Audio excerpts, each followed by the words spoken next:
Hi friends, welcome to Isharaj vlogs.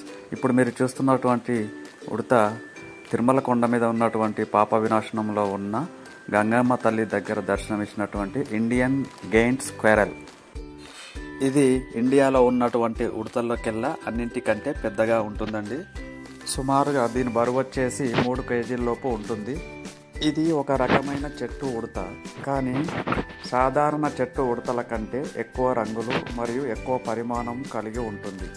దీనిని Malabar joint squirrel అని కూడా పిలుస్తారు. ఇది ఎక్కువగా చెట్ల కొమ్మలలో గణనీయమైన సమయాన్ని గడుపుతుంది. ఇవి ఎక్కువగా పశ్చిమ కనుమలు, తూర్పు కనుమలు, మధ్య భారత అడవులు మరియు ఈశాన్య భారతదేశంలో ఎక్కువగా కనిపిస్తాయి. ఇండియన్ గెయింట్ స్క్వేరల్ నివాస పర్యావరణాన్ని కోల్పోవడం వల్ల దీని యొక్క జనాభా క్రమక్రమంగా తగ్గుకుంటూ వస్తుంది. ఇది భారతదేశంలోని మహారాష్ట్ర రాష్ట్ర జంతువు. ఈ రాష్ట్రంలోని వారు దీనిని శక్రు అని కూడా పిలుస్తారు. చివరిగా ఒకటి చెప్తానండి, పర్యావరణాన్ని కాపాడుకునే బాధ్యతను తీసుకుందాం, జంతు జాతిని కాపాడుకుందాం.